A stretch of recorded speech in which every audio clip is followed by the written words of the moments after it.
Ultimately, the political leadership is both, it's absolutely critical, especially at this time. I mentioned it earlier that ministries of health themselves are in a priority poll in their own governments. They are fighting for financing, as is the ministries of labor, ministries of finance themselves work on this. There's defense, there's all sorts of other groups in there, where ministries of health themselves are not always on the highest of that list. In fact, they're usually on the lower end. They to argue for each piece that they want inside the health system and kind of self-ration and self-work on designs that kind of fit the envelopes they think they'll be able to reach. Having the highest level political support at the level of presidents that Jeff has been able to bring together allows us to raise the flag not only on community health workers, but on the supportive system around them, which itself is connected with every other part of the primary healthcare system. You can't really touch and say, let's only focus on health workers without quickly hitting issues in malaria, in diarrhea, in health information systems, in mobile infrastructure. And so having that top-level group thinking about something very specific, very actionable, allows, I think, a very practical insight into a number of other processes.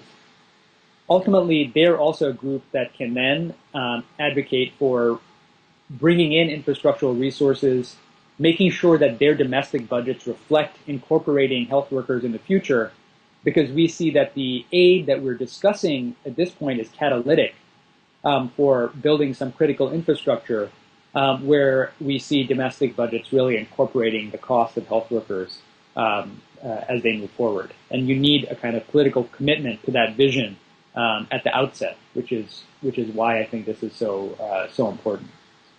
Are you confident or optimistic that the political support will continue regardless of any changes that may or may not happen within the leadership of countries over the course of the campaign?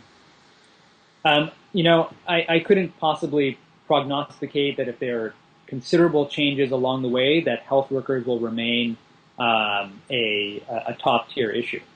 The reason why this is structured as a campaign, not as an NGO, not as a foundation or a fund or a group that's dedicated to raising money for this issue, is because a campaign is meant to really push the envelope while the pieces are on the table.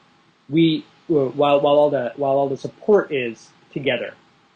The campaign was announced now rather than a few years ago or in 2 years from now, because first of all, the need is great. We won't reach the MDGs without community health worker systems extended.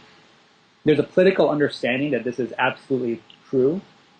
And then there's all of the stars are aligned in terms of execution. And cannot ever guarantee that these stars will continue to be aligned.